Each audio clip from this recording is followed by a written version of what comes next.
Welcome to DownNotableContent. My name is SJ. And I'm Alex. We share the last name Herschel and are two down-to-earth guys bringing you notable content from the world of gaming. Today we're going to be discussing some of our favorite niche games. Let's get right into it. Herschel. Herschel. Herschel.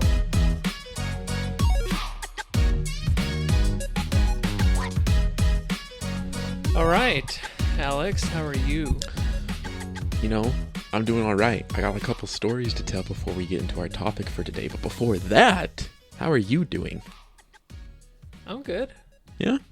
How are you really feeling? This is something that a teacher taught me this semester was our default reaction is always to say, I'm good, even when we're actually not that good. So I want to dig deeper than that. We're coming to turn into a psychology podcast for a quick sec. How are you really doing?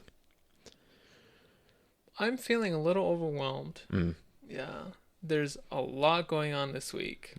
And I don't have a lot of free time. And I like to have free time. So I just feel like I just hope that this week isn't go, go, go, go, go. You know? I think we all have one of those weeks every now and then. And I'm kind of dreading it, but I'm trying to be positive about it because the things that I am going to be doing are very good things. You know? Is all that busyness coming like from work, or is it also stuff outside work that's just other things that you have to get done? It is all completely outside of work. Oh, dang. Yeah. Dang. Okay. How about you? Well, it's turning into finals period at school. I think I've said that for the last 3 episodes. But now's the actual time. I had my last class for one of my classes just a couple days ago. I had to turn in a final paper today.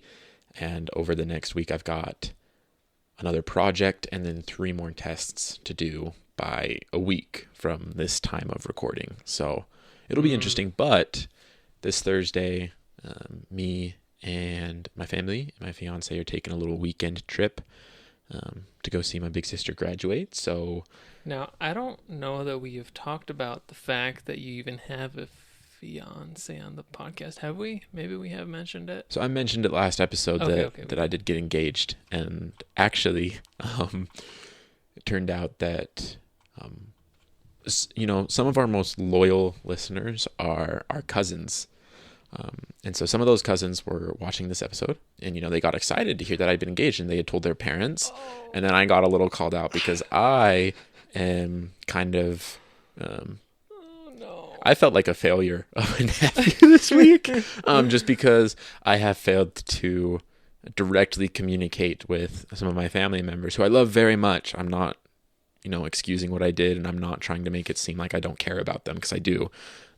Just with it being finals and also just kind of how some things are going in life right now, I just haven't had the time or been able to tell them.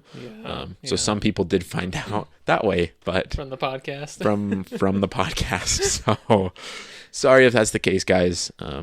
If you subscribe to our Patreon, you will find out sooner next time. Yeah. And like we said last time, if you're worried about being invited to the wedding, go ahead and get on the Patreon list, and it's an automatic invite. So, not just kidding. But, yeah. But yeah, so the next week is going to be hard for a few days, and then nice and relaxing, and then hard, but then it'll be done for the semester. So, well, there you go. Yeah, we'll see. I know maybe some of you out there are probably in college, right? Doing school stuff. So if you're in finals, best of luck to you. You got this. You do. Yeah. You're going to make it. Can I just say one other thing? Of course. Super random. So last Sunday, well, not yesterday Sunday, but the Sunday prior, I was with my family, and we were doing a birthday party for one of my siblings, and somebody had a matchup. Well, my wife had a matchup. She was just watching it burn on a match because she lit all the candles on the cake. And I was like, oh, hey, watch this. Because this is something I'd done many times before where, you lick your fingers and then you do that, right? It's no big deal. I've done it dozens of times. And I just thought it'd be fun. So I did that. But when I did it, when I put my fingers on the match, I missed it by like half an inch. So the match actually landed on a spot on my fingers that I hadn't licked. Oh no. Just by barely. And I put out the fire, but it was really, really hot. Oh man. And I was like, ow. And now it blistered up. I think I got like a 2nd-degree burn. If you can see it for you video watchers, it's just kind of nasty looking. And I don't think I've ever had a burn this bad before. Granted, it's very small, so it's not a big deal. But it blistered up, right? But I looked it up, and apparently you're not supposed to pop blisters. So I didn't pop it, and now it's like shrinking down, and it's all shriveled up, and it's kind of like hard on the surface. And I'm just wondering, when am I gonna be able to like be done with this? I kind of want to pick at it, but I'm not. Anyway. Dang. I just sorry to hear that, my guy. Report that I did a little silly and burned my fingers by trying to do a fun little party trick. Well, there you go. And before we get into today's topic, I have to make a clarification. Oh yeah, no. And I have to apologize. When we gave you our updates on how games were going that we were playing, I mentioned that I had made some progress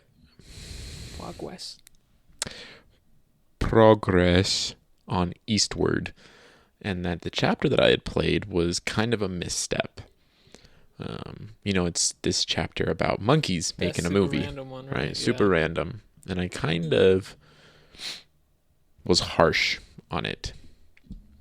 Little did I realize that I actually hadn't finished the chapter. Each chapter in Eastward is broken up into subchapters, and I had completed everything but the last subchapter of chapter 6.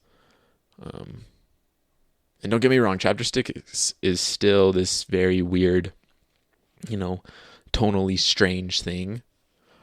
But that last subchapter was freaking incredible. Even with all the monkeys, all the strange stuff going on, it was freaking incredible. And like emotionally charged. Even for, weird monkeys that I was like, I don't really care about these guys. No, like I got legitimately emotional at some of the stuff that happened. So even when Eastward makes mistakes, they're not really that bad, because oh my gosh, this game, and I am begging you guys one more time, please go play this game. Please. Just bounced right back, huh? Just please just play the game. It's that good. Just do it. Yeah. Okay. Yeah. Well, that's good to know. So it wrapped up the chapter on a very positive note, it sounds like. Oh, absolutely. Absolutely. Yeah. So go play it. Didn't you also want the registry? Oh, yes. So like I told you guys last week, I got engaged. And me and my fiance were setting up our wedding registry. And I started to tell this story to SJ, and he was like, wait for the podcast. Do it on the podcast. And so here it is. So I told you some of this, but we'll get the listeners caught up. As you all know, I want a PlayStation for some reason. Not for some reason. I want to play the games on it. But there's this strange, strong desire for a PlayStation that I just need to have it. And when I tell people, they're kind of weirded out. They're like, you're a Nintendo fanboy. Why do you want a PlayStation so bad? And I honestly can't tell you why. For some reason, this generation has me so attached to the idea of having a PlayStation. PS5, right? PS5. Yeah. PS5. So I was sitting there on the registry, and I had an idea. I said, what if I didn't have to be the one to buy the PlayStation? What if someone bought it for me? I said, well, what's the best time to make that happen? And I said, oh my gosh, I'm getting married. And, one thought led to another, and I was like, I'll just put it on the wedding registry. But as you know, that's not just up to me. That's also up to my fiance. And so we were going through, and we put everything, all the necessities on there first, right? So everything you would need for a new couple. And then we started to put some stuff on there that isn't necessarily necessities, but stuff that, put it on there. And if people want to, then they can contribute to that. Mm-hmm. And so knowing that I wanted a PlayStation, I was like, okay, we need to get lots of stuff on here for my fiance too, because I don't want to just put something on there that's mainly going to be for me and like leave her with no fun stuff, no fun toys or whatever she wants. And so we were going through, and my fiance loves Legos, so we went ahead, we put some Lego sets on there, and she loves to read. So I was like, okay, like what book series, what book collections do you want? And she was like, oh, this one. So we were able to get some of those on there. And we were just kind of going through and putting a bunch of different stuff on there. And I was like, yeah, okay, I'm feeling good. Like when it comes time for her to ask me what I want, I'll just tell her I just want one thing. I just want a PlayStation. Yeah. And we get to that point, and she's like, okay, that's a lot of stuff for like people like, what do you want? Because she's the sweetest. She's so kind and wanting to make sure that, it's not one-sided or anything. And I clammed up. I got so scared. Yeah. I got so scared, and I was like, well, hold on, maybe we're not done with you. And so then it was like, let's do board games. And you wanted to make sure that it was like even out. I've wanted to make sure that she had absolutely everything that she wanted on there, because I thought that would make me feel better about asking for it. And I couldn't do it. Even after that, she came back and she was like, okay, it's your turn. I was like, okay, let me think. And then luckily my dad comes walking out, and I'm like, yes, we can talk to dad and, change the subject. I don't have to talk about this right now because I got so scared. So my dad comes out and sits down. He's like, hey, how's the registry coming? I was like, oh, it's good. Showing him all the stuff we had on there. He's like, oh, nice. He was like, Lego sets. He was pointing out all the fun stuff that we had put on there. He's like, man, you guys got some good stuff on here. I was like, yeah. He's like, huh. And I had told my dad about my plan earlier, and he's like, oh, he knew. He's like, I thought you were going to put something else on there. He's like, did you ask her yet? And I was like, no, I was scared too. And she's like, she's not right there when you're having this conversation. Oh no, she is. Oh, she is. She is. And she's like, wait, what are you scared about? We're getting married. What are you scared about? Yeah. I was like, well, and I had actually been so tactical. I had a tab open to a PlayStation so that I could put it on the registry. Gosh. But then I saw that like on the ribbon you could see PLA, and I was like, she's gonna know what it means. I'm too scared. So I opened up a bunch of empty tabs so that like so ribbons got smaller so that she couldn't see what that Amazon tab was for. But at that point, she was like, what is it? And I was like, well, and I like opened it up and I was like, can I put this on here? She was like, yeah, you can. And so it's on there. And so, and as I was telling SJ about it, I don't need to feel bad. It's a business decision, right? It's for the podcast. It's for content. Yeah. But yes, that is the story of how I put a PlayStation 5 on my wedding registry. So hopefully you got a kick out of that. Well done. And hey, she's a keeper. Oh, 100%. Hesitate, right? She just said, yeah. I said, oh man, that was really hot, but okay. So, yes. But there we go. Well, we're happy to hear it. Thank you. So, we're talking about niche games, right? Top 5 niche games. I just want to say that this suggestion comes from our friend, Oscar, from Sweden. He is one of our listeners. In fact, he may be our only Swedish listeners. Maybe he has friends or family that also listens to us. I knew we had at least one or two Swedish listeners because it showed up on our tells us analytics. That we had a small percentage of our listeners that were from Sweden. Yeah, we just want to shout him out real quick for sending in a very kind, lovely email to us, just showing, telling us how much he enjoys our podcast. And he said, hey, something that might be fun to talk about is, what are your top 5, niche games that you like, and in our minds, we kind of took that and interpreted it as, okay, let's talk about top 5 games that we really haven't discussed on the podcast that aren't, headline titles in 2023. Yeah, right. Because, when you look at niche games I like to say that I'm an indie developer, but the most niche games I've played are probably... You're an indie developer? Indie lover, not a developer. Oh, okay. But are probably Eastward in Greece, which I've talked about extensively on the podcast already. Yeah, you talk about the niche games more than I do. So that's why, when we talked about it, we were like, well, yeah, let's have it be games that we just haven't talked about. And so because of that, these are probably titles that for my list, you've probably heard of 4 out of 5 of these games. But like SJ said, today they're just not as much of a focus.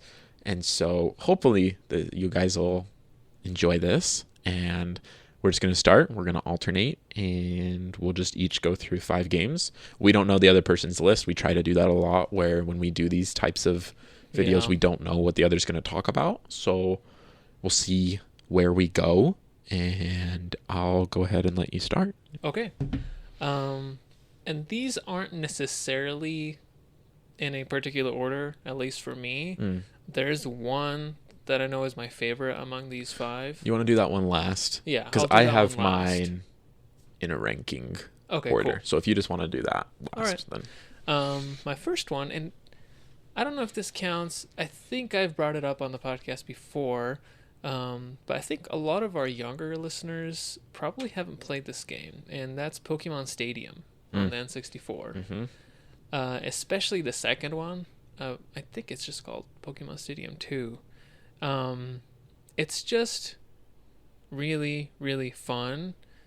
And back in those days, all Pokemon was 2D. The best graphics in terms of Pokemon was on the GBA, Ruby, Sapphire, and Emerald, that generation. So to be able to battle your friends, in 3D with an announcer and a stadium and everything, and you get to use your own Pokemon that you raised, in gold, silver. Did it include Ruby, Sapphire? I think it did. I could be wrong. But it created this beautiful platform for you to battle your friends.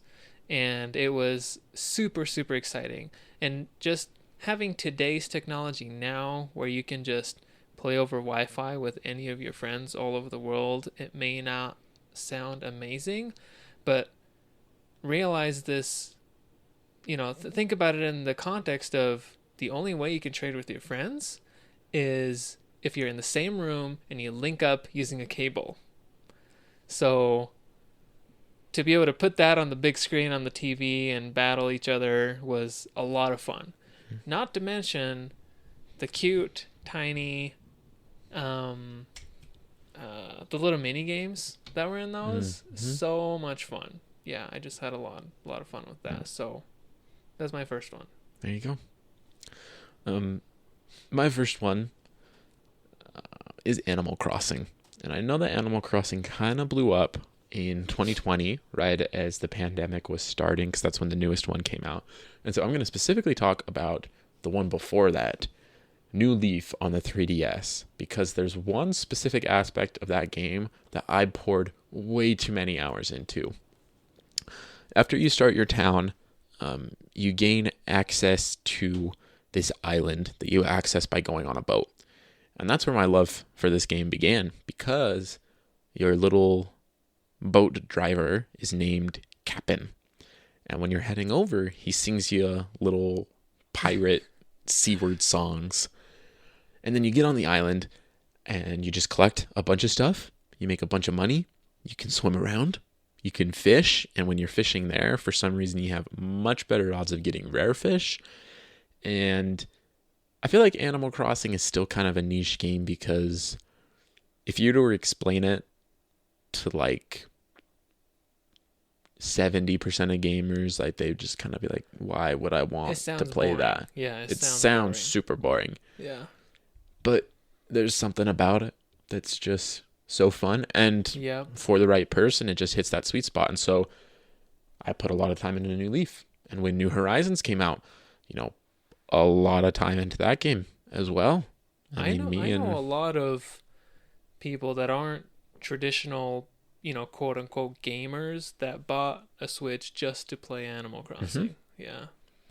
Right. And so I think when a game has that level of impact, it fits into this category of games that, haven't really talked about and are definitely not as landmark of titles, even though they do have, a very dedicated and vocal fan base.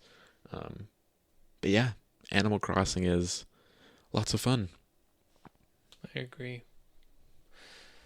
Well, my next one, let's see, which one do I want to bring up first?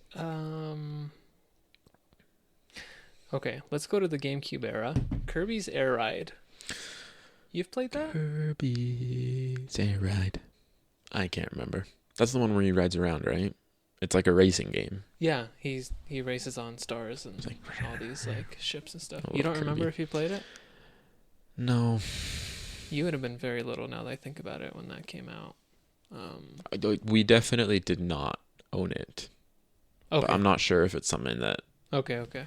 I mean, there's, I think, about 50% of the games that I've ever played are games that I've never owned or have only played for like 30 minutes ever. Yeah. But, yeah.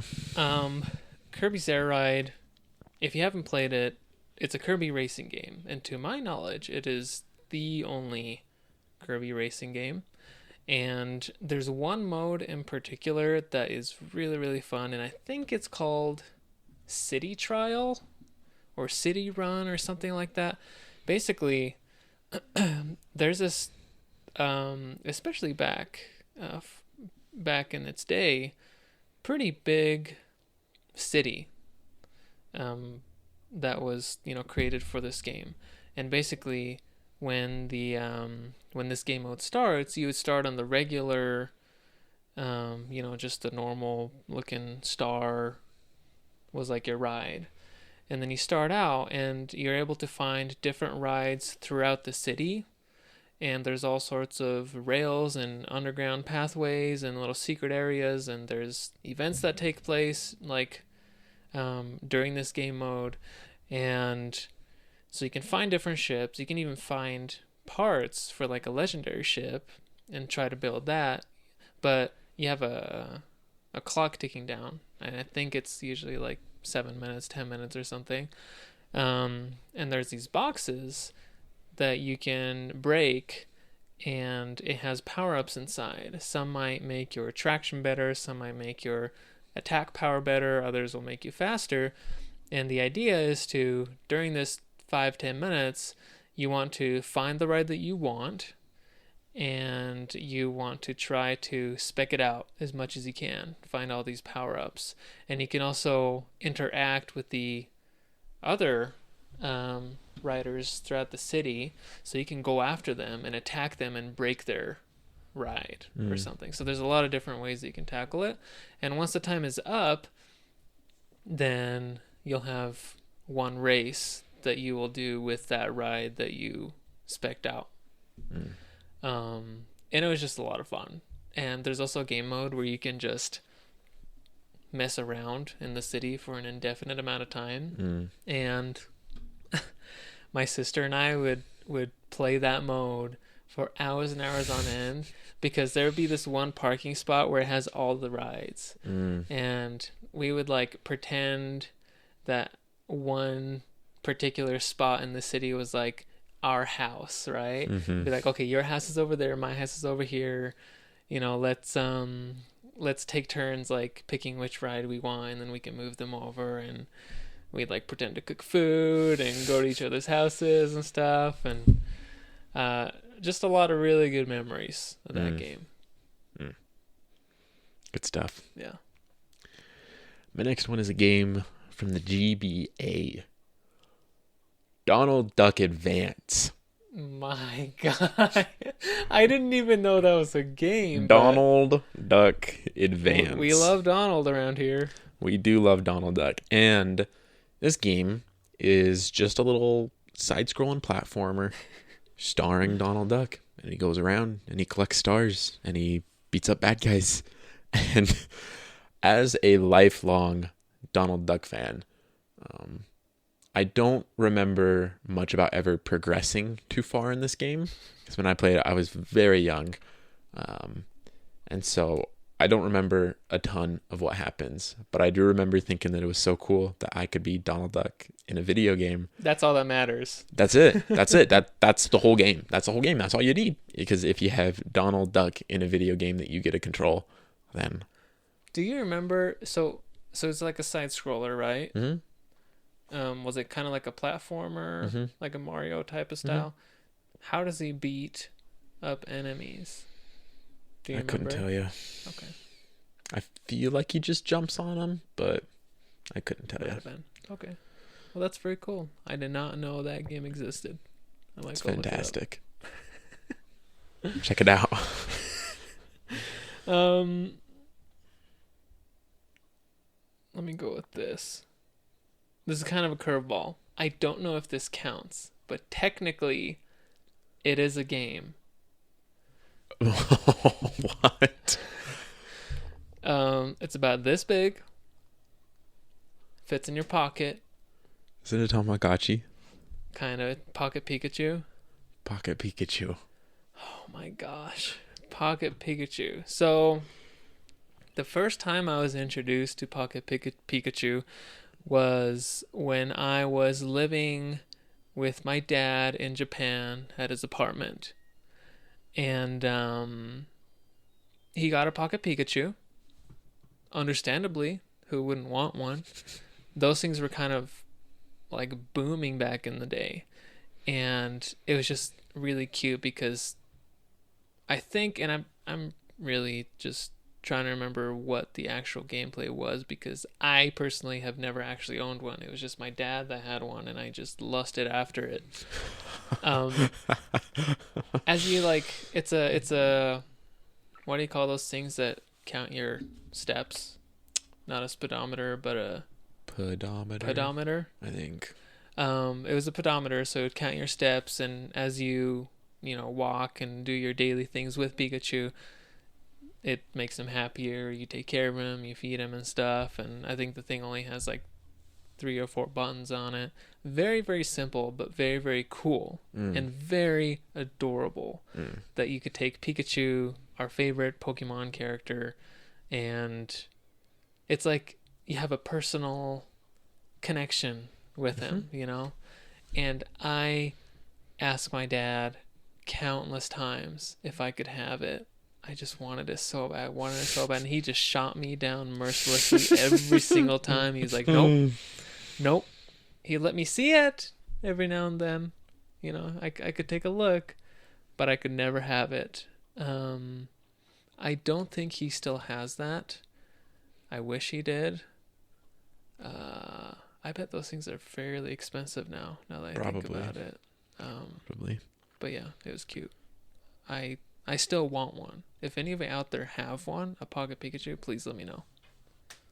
Not there you go. Saying that I will buy it off you or anything, but I have never owned it. You just want to lust after it again. That was poor wording on my part. I'm not lusting after Pikachu here. Lusting after Pocket Pikachu. Yeah, the machine. Of course. The machine. That's what I mean. Yeah. Bada bing, bada boom. All right, what's yours? So as you guys know, I have a thing for sport building games like Retro Bowl or Hoop League. And so the Madden NCAA series of games were phenomenal. And everyone hates them now because they're just carbon copies of themselves every single year. And everyone hates them. But guess what? They still make them because all of you buy them. I expect you to bring up Madden. All of you buy them. The amount of time that I have put into football games is absurd. It's probably the game series that I've played more than anything else. Like, not even kidding. Really?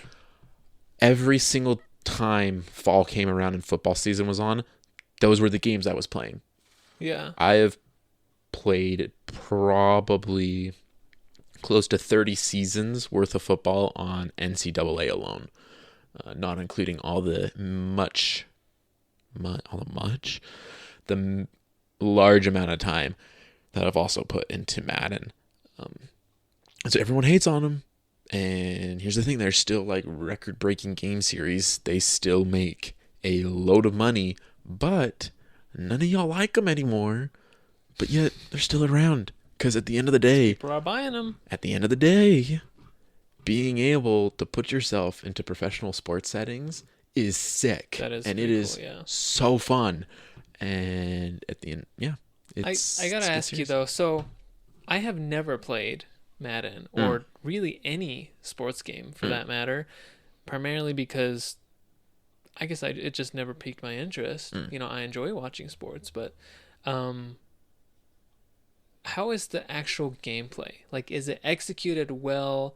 And would a gamer that is not into sports enjoy it? No. Okay. It's definitely a fan service type thing, but I think it's in the same way that, you know, if someone grew up playing games like Animal Crossing and that's what they played, and then the next game they were introduced to was like Stardew Valley? No, like if they were to like try to make the jump to like Call of Duty or something. Oh, like it just is like not made for them, right? I mean, I think these sports games are made for people who do enjoy watching and playing sports. So if you don't have that interest, then you won't like it. Now, okay, like you said, you enjoy watching sports. I'm still not sure that you would love it because, like, at the end of the day, it is repetitive, right? You have your different players and they have different stat attributes, and you know, you have your playbook and these different options of what you can do.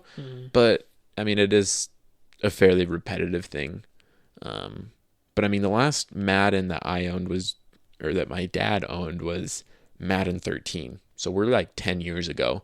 But I would still pop that game in like up until I left. As far as NCAA, I would play NCAA 09 for forever. I played that, you know, up until I left on my mission in 2020. So it's one of those games that kind of comes in cycles. Like, I don't think I know anybody that would play that game and only that game like on loop. Right. When you're in the mood for sports. But it is timeless, and because it's simple and based on repetition, like, I think it holds up as a series that you can just continually come back to. That makes sense. So, to its, just in its defense, like any sports game in general, I think it's very easy to make fun of them because they are basically the same game that's just getting pumped out every year, like when the new season comes around with like updated players and whatnot. And everybody's always like, oh, it's the same game. Well, it's sports. It doesn't change. Yeah, How right, much of the gameplay can you really, right? And like you look at where they are, they have a mode where you function as a coach, and so you can control any character, and your main responsibility is calling plays and then moving your characters to execute those plays. They also have like a My Player function where you can choose to make a career based around you, where you play one position and that's the only character you can play as throughout the mode. But throughout what else can they do? Right. It's not like they can't just give power-ups to the players. Right. I mean, they can't have limited like by robot reality. mecha stuff, right? Yeah. It's simulating the real sports season as you're going through it. Right. I mean, it's not fictional at all. So I think, you know, I don't think it's very fair to say, well, it's the same game every year.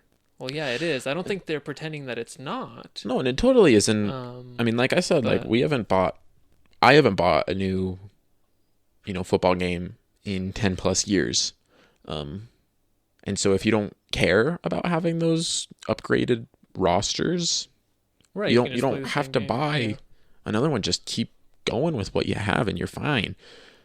And then if you feel the need to have an updated roster but feel mad that you have to pay for it, like, well, that's what those developers put their time into. Like, if developers are putting time into something, they should get paid for that, right? Like, there's a whole morality and discussion on how it should be like a subscription-based service, which I think is an interesting idea. Like, you buy access to the game through like a disc, and then like when the new season rolls around, you can pay $10 or $15 for an update, and they just have one disc for the entire generation. And I don't think it's feasible, because as similar as the games are, there are always tweaks to mechanics, and they do try to make the games different or feel different in some way. But you'd be tied down to that one. Right. And so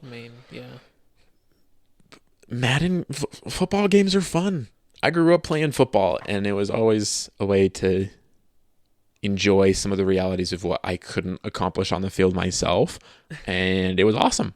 And I still love them. And I think they're incredibly overhated. And because they're overhated, I do think they fall into this term of niche, where it seems like people are low-key like ashamed to say that they like them now. Like, you just don't hear about it because people are like, well, I don't want to talk about how I enjoy it. So if you like Madden, I like Madden 2. Hit me up with an email and we'll talk about it. No shame. No shame here. Mm-mm. And also, I think the people that do hate on him are ones that would never pick up a Madden game to begin with. They wouldn't want to. Right? Mm-hmm. So, just not your cup of tea, then that's fine. Don't make fun of people that like it. It's okay. Okay. My second to last one. This is not niche by any means, but it's old. I am pretty sure most of our listeners have not played this game. I don't think you've played this game. Star Wars Battlefront 2, the original. I've played that game. I was considering putting it on my list. I never owned it, but me and my family, we used to go up to this rental house in Park City for like a weekend, like once a year. And the place that we had an old PlayStation 2 with some PlayStation 2 games, and Battlefront 2. That's the only game you need, man, to have a good time. It was fantastic. Oh my gosh, that game is so good. Galactic Conquest. That's all you need. That is all you need. You can have so much fun in that game. You can split the screen. You can be on the same teams as your buddy, or you can be on the opposite teams if you want a challenge. Like,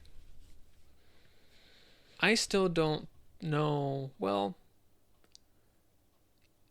the most recent Battlefront 2 is almost there. I just wish that it gave us like an offline fun experience like Galactic Conquest. So like it gives us the option to do any kind of battle that we want, right? Like we can customize everything, and that's great. But like you're just repeating one battle after the next, and there's no like progression. So what Galactic Conquest offered us, and for those of you that have never played it, Galactic Conquest is a mode where you're in this space, in space, and there's like a whole bunch of tiles, and one side, let's say the Republic, starts on one end, and then the other side, let's say the Separatists, starts on the other. And then you have these motherships, and you can control them, and you can at the beginning, like a lot of these planets in between on these tiles are they might be controlled by the Separatists or the Republic, and you're trying to basically take over this area in space, and that would involve ground battles. It involves space battles, like all sorts. So like you can choose to, okay, I'm gonna go to Utapau and take over it, or you can say, you know what, to stop them from spreading on the next turn, I'm gonna attack their mothership. So then it becomes a space battle. And it was so cool. So fun. I want something like that for modern Star Wars games. I think that would be a lot of fun. And the story mode's pretty dang good too. Oh yeah. I mean, it's fun. Yeah, it's a solid game. Just out of curiosity, for the new Battlefront 2, when's the last time that you logged on to it? I played it with Jonah probably end of last year. Okay, then you've probably seen all the updates. But like, I had heard that like up until, I had heard, I was listening to a podcast somewhere where like pretty up until when I had gotten home from my mission last August, that like they had continued to like bring new content into the game without any extra charges. Really? Yeah. I know they were adding a lot. They added Obi-Wan. Where they had added a bunch of characters, and then like there might be more there that I'm not aware of right like now. I can't remember if they had like added anything from like the Mandalorian era of Star Wars, or if that maybe would be cool. Maybe the podcast host was complaining that since the Mandalorian was getting into full swing and stuff, that like the support had been cut short right before there would have been this huge boom of content that they could have put in. But we'll have to play that sometime. It's been a long time. We used to play that a lot. I don't think we have. We haven't played it since I came home. I don't think we've played anything except Smash since I came home. Yeah, we just don't hang out. When we hang out, it's this. Yeah. I think. Okay. I think that's going to change now that my fiance, I'm not going to say her name because I'm not sure if I'm allowed to yet. Now that she lives down here, and I'm not only going to get the chance to see her once or twice a week. I think we'll have more opportunities for that kind of stuff. And also, I wasn't trying to like say, "Oh, we never hang out anymore." I mean, I get it's it. True. You're crazy busy. No, I mean, and it's true, and it's something that I'm excited for the change to come. Awesome. Okay. My second is the OG Lego games, and I'm talking Lego Star Wars, Lego Indiana Jones, and Lego Harry Potter. Before they got super fancy, and before, like, I don't like on the Wii, right?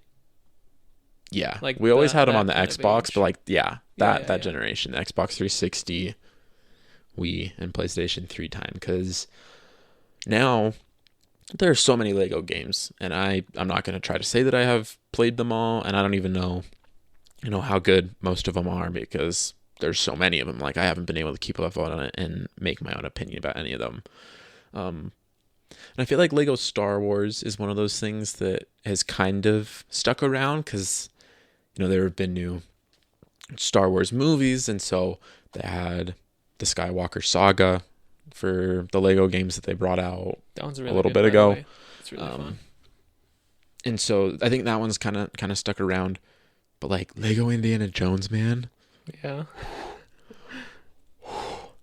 So good. I haven't played any of the other ones. I've only played Star Wars ones. You've only played Lego Star Wars? Uh-huh. You haven't played Lego Harry Potter? No. What? No. It just never interested me. I was like, how can it be fun without blasters or lightsabers? I checked today, because when I was making this list, I was like, maybe like me and my fiance, she's a very big Harry Potter fan.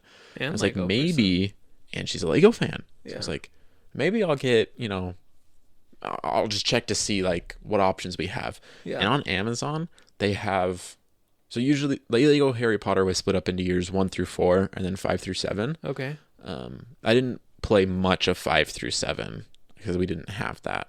I've played it before, but like the first level. Uh-huh. But I played through all of 1 through 4, and they have a collection for it on the Switch for like $20. Hey, that's not bad. That's pretty good. So, if you wanted to check it out, and I know that now that you're part of the PC Master Race and have left us mere mortals behind, that that might be, I just know that Steam summer sale and all those sales that you get on Steam are just, keeping you high and mighty. But it's something that I'm considering getting, is like, So $20, hey. $20. I mean, that's great. So if you were really that interested, by all means, there's a way for you to check it out if you'd like. But well, good to know. But they were so good. They were so good. And like, I don't know. I think I've only ever played one Lego game that I didn't like. It's like the Lego City game. I think it's the only one that I never really like enjoyed. So like the generic. It's just Lego. Like, it's not like tied to like a different media. It's just like a Lego original thing. Yeah. And like it was just not my thing. Okay. Because I was never really a huge Lego guy like growing up, and so the reason that I liked these games was that they were movies that I had watched, and they were just kind of silly and fun. Yeah. And I was able to play them because they were easy enough. But yeah. I don't hear people talk about Lego Indiana Jones or Lego Harry Potter anymore, and it kind of makes me sad because they're kind of sick and lots of fun. So yeah, show the Lego game some love. I bought the Lego Star Wars Skywalker Saga, the remake one. Mm-hmm. I bought that on release day. I haven't put enough hours into it. Like my wife and I, we played that together a lot, and it's a lot of fun. But I would recommend that. Like when you get your PS5 one day, get that. And man, like I'm not like I never pick one game over another because of graphics. But that game is gorgeous. Yeah, it's absolutely gorgeous. So my last one is this is my favorite game on the GBA. I know what this was. I knew that this was going to be it. I knew it. And I knew that you knew. This is Final Fantasy Tactics Advance. Yeah. I think I have brought it up on the podcast before. Maybe. But it is such a good game. So it's... Can I ask a quick question before you go into it? Is it the reason that you like Fire Emblem? Wow. Do you think it plays a role into how much you love Fire Emblem? I thought about that, but I think it does. I think it does. Okay, go ahead. And to explain that, so this isn't your traditional Final Fantasy. Don't even consider it Final Fantasy. The only part of it that is Final Fantasy is its characters and the world setting and the magic and everything. And it's a tile-based game, so you move on blocks and you have a party of, I don't know, I think it's like 6 or 10 or something, and you recruit people as you progress in the story. And the story is also very unique and sweet. And like when you make an attack, you're typically attacking, an adjacent block where an enemy is, or you might have certain abilities that let you shoot projectiles far away or something. But it's a turn-based strategy game, much like Fire Emblem, and but the mechanics are very, very different. And I have replayed that game so many times. That game and Pokemon Emerald. I was going to say I don't know if there's another game that I've replayed as much as those two games. But Ocarina of Time comes close. But I like Tactics Advance more than Pokemon Emerald. And that's saying a lot, because I like Emerald a lot. Like Tactics Advance, I could pick that game up and play it any day.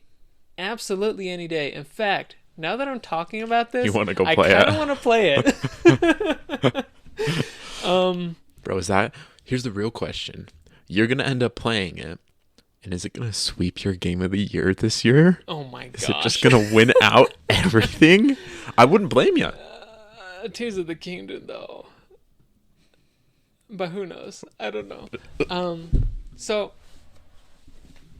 to all of you out there that like strategy games and turn-based games, even if you're just a Pokemon guy, give this game a try if you can find it, because it's on the Game Boy Advance and it's very old.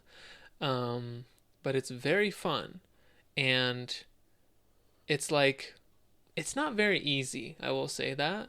Like, I can do pretty well in the game because I know the mechanics and I know how to build each character really well, and I know which classes are very powerful, and I almost have some of the classes' unique abilities memorized. But it's really fun, and you can build your team however you want to, and all these characters they're adorable, and they have these personality traits, and you get attached to them. I'm trying to think. I think this game has permadeath. Yes, it does. It does have permadeath. So, in most parts of the maps, on most maps, I should say, nobody dies, because there's always a judge watching over every single battle that takes place, because any battle is legal in that land, and but there are certain places that are lawless lands where judges aren't there, and if one of you guys gets knocked out in those battles, they're dead forever. So you really have to be careful. But yeah, the story and the premise, everything is very interesting. It's amazing. I know I'm talking your ear off, but I 100% recommend this game if you like turn-based strategies. I might play it again this year, now that I've hyped myself up for it. I just want to say, when you have headphones on and you're talking into a mic, like, it's a little disorienting sometimes. So that's why sometimes we mispronounce things. It's not just because I'm Japanese. Yeah, I'm as white as you could be, and it's genuinely because sometimes it throws you off. Anyway, what's your last one? Well, no, I remember when you discovered that emulator for iPhones that could play GBA games. Oh yeah, GBA for iOS. Yeah, and then you told me about it, and I played through Emerald and made it to like Gym 6 before the app crashed and I lost all my progress. Man, that sucks. And the next time around I was like, I don't really want to play Pokemon. Like, what else would you recommend? And I think you told me about Tactics Advance, and I was like, yeah, I remember now. I want to play Minish Cap instead. So I tried Minish Cap, and then the app crashed and I lost my progress. So I was like, okay, I'll try Tactics Advance. And yeah, it's brutal. It's hard. Oh, you actually played it? I played the tutorial, right? The tutorial is like them like throwing snowballs, right? Yeah, it's a snowball fight to introduce you. Yeah, it's hard. I was 16, 17, and I was like legitimately like, this is tough, and this is the tutorial level. So I fully recommend. I mean, with my limited experience, I will add my endorsement to SJ's as well, that you should check it out, because it's pretty cool for a game that, doesn't seem like a Final Fantasy game, but you should check it out. So my last one, I need to preface this by saying that the reason that I find it to be niche is this is a game. Where would I put it in my all-time rankings? It could be a top 5 game that I've ever played. It's definitely a top 10. Definitely top 10. Should I know what this is? Maybe. Probably not, but maybe. Okay. Like, I would put it above some Zelda games. I would put it above most Mario games. I'd probably put it above Smash Bros. What? Yeah. Because I love Stardew Valley so much. Stardew. Yeah. I love it so much. Okay. And Stardew Valley was really popular for a while. But when you look at other games that had that same level of hype, they're still kind of around. Like, you still hear about a lot of those game series a lot, and people still play them. And I can't remember the last time that I had someone besides my little sister talk to me about Stardew Valley. When I was living in Virginia, once a week we would go and do service at a farm. And I am convinced that the only reason that I loved it so much was because it made me feel like I was living Stardew Valley. Man, that's so wholesome. I think that Stardew Valley, because here's the thing, right? I already mentioned Animal Crossing, and Animal Crossing and Stardew Valley get compared a lot because they're both very calm games. I mean, Stardew Valley is a farming simulator. When you think back to the beginning of our podcast and the Nintendo Direct and how much we made fun of farming simulators, you know, it may seem weird for me to place a farming simulator so high. But it's not just a farming simulator, it's you know? peak farming simulator, in my opinion. It's that. You have fishing. You have going mining and fighting monsters. And then you have some of the best written individual character stories that I've ever seen in a video game. Mm-hmm. When I got home, when I got my new Switch, I'm pretty sure the first game that I downloaded was Stardew Valley. And I decided that this time around, you know, the first relationship that I wanted to develop was a relationship that I hadn't when I had played before. Mm-hmm. So it was an entirely new character that I hadn't really met much. Her name's Penny. And Penny has an alcoholic mom. And she's pretty torn up about it. And like the layers that this goes to is that in Stardew Valley, you can give gifts to the characters in the town. You can give like 2 or 3 a week. I'm pretty sure it's 2. And for and it's like they all have different lists of things they like, things they love, things they don't like, and things that'll like make them hate you really, really quickly. Mm-hmm. And like, you know, just this one aspect of her character, right, that she has an alcoholic mom and that it makes her relationship with her mom and her life very difficult. Any of the ingredients that you can grow on your farm that can be used to make alcohol, like immediately have like a neutral or lower effect on her. Like even grapes, you know, you can use grapes to make wine. Like that's like a neutral like for her. And then if you have anything that's more specifically like, okay, this is just for alcohol, like you grow hops, you grow barley, like those things that are made, you know, specifically for alcoholic products, and like you give them to her and it like destroys her. Like she hates you. Yeah. If you try to give her like actual alcohol, like you can, you know, brew or not brew. What's the right word for how you make wine? I don't know, but I'm pretty sure the way you make alcohol is brewing, like homebrew beer. Yeah, so like right? if you make a bottle of wine on your farm with grapes or any other fruit and you give it to her, like you'll lose like so much progress that you've made. Wow.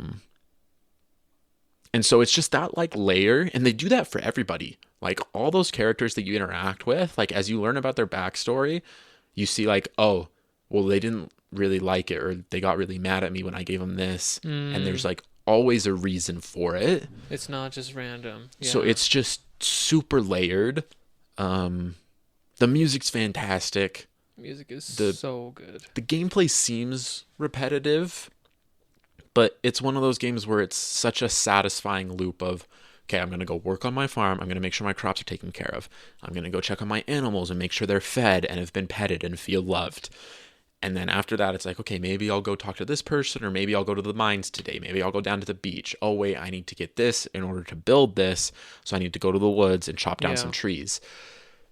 Like the core mechanics are very simple, but I think it's just such a wholesome game that it deserves to still be talked about. I know it's 7 years old at this point, but like this is a timeless game for me, and so I think the fact that I don't hear about it anymore is kind of sad, because I think that it is a great testament to what a video game can be, going beyond what a game is.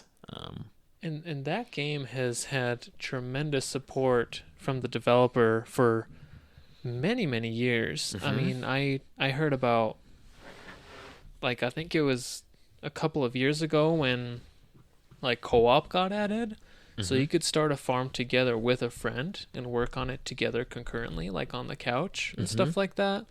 I imagine developers probably working on a new game by now, but there's a lot of love put into that game, and if you've played it, you know, it's one of those things, and I would definitely recommend it as well. I've played it and I love it. just to talk about that real quick, the man who developed the game was completely alone.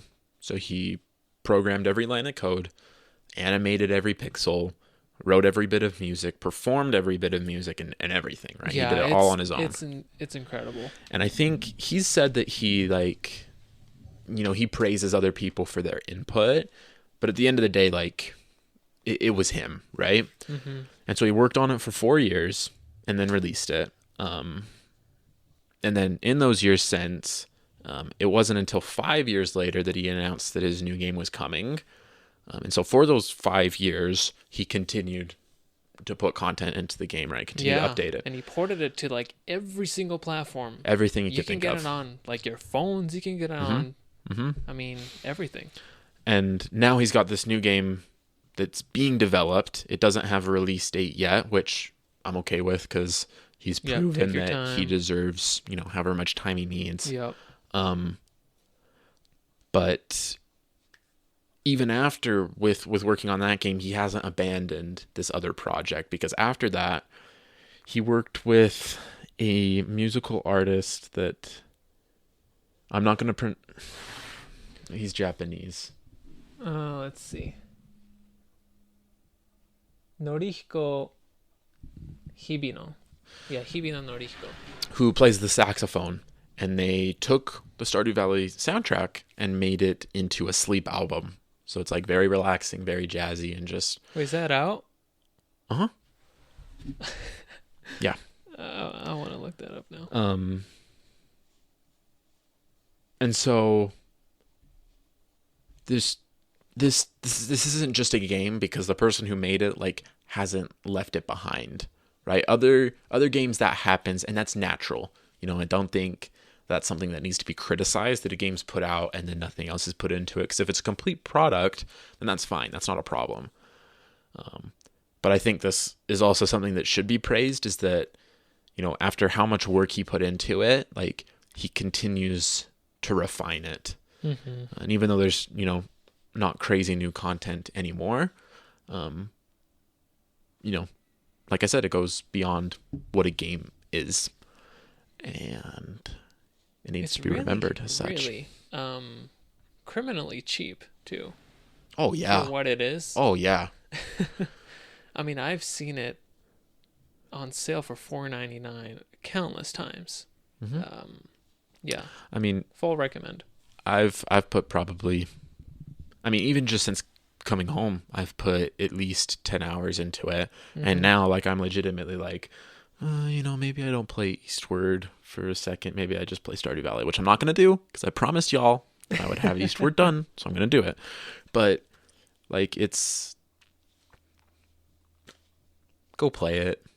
It's awesome. All these games are wonderful. And let us know what your top 5 niche or not recognized these days type of games, you know, are your favorites. Please send us emails. Please. We love them. They make us so happy. They really do. I mean, we're here. We had an hour-long episode, and it was because of an email from a dedicated listener, and I really enjoyed this. Yeah, we made an episode completely off of that. I thought this was a lot of fun. So thank you, Oscar. Your suggestion was great, and now, you know, you want to play Tactics Advance. I want to go play Stardew Valley. I'm actually going to do that. I'm not kidding. I'm going to play it. That's going to be like my portable game that I play when I'm not home. Uh-huh. Also, just if we have any new listeners out there, because I know our audience is slowly growing. You're right. We have YouTube video versions available there. On Spotify, video and audio versions are available there, and all other major podcast platforms you can listen to just the audio versions. Wherever you like is totally fine. And on top of emails, commenting on your respective platforms wherever you're listening, that gets to us as well, and we love and appreciate those. And I would say for episodes, or I would recommend trying to find a way to view it with the visuals. So going through either YouTube or Spotify, I do think our objective with this podcast is to help you feel like you're in the room with us. That's something that someone commented near the beginning of our podcast that I think we've kind of taken to heart and tried to keep that feeling. And so we think that helps, complete what our mission is in bringing you guys into the room with us. And for our audio listeners, we hope that you also feel that way. I've just noticed that it does tend to be easier when you can also see us and see our facial expressions, because, sometimes that helps. So if you're just doing chores, listening, that's totally cool. That's me personally. That's how I listen to podcasts. And if we ever have episodes where, okay, this is almost critical that you watch the video version, we'll give you a heads up, like we did for our Pixar tier list and a couple others. So for our new listeners, go ahead and check out the episode description or the description on the YouTube episode, because there will be links for our social media and Patreon. You can go ahead and check that out. And Discord. And Discord. Join the community, because I post stuff on there. If I see like certain gaming deals that I think are really good, I post them in there. That's where you can give us feedback as well, and it's a great place. Exactly. Okay. That'll do it for this one, yeah? Yep. All right. We love you guys. Thanks so much. Bye.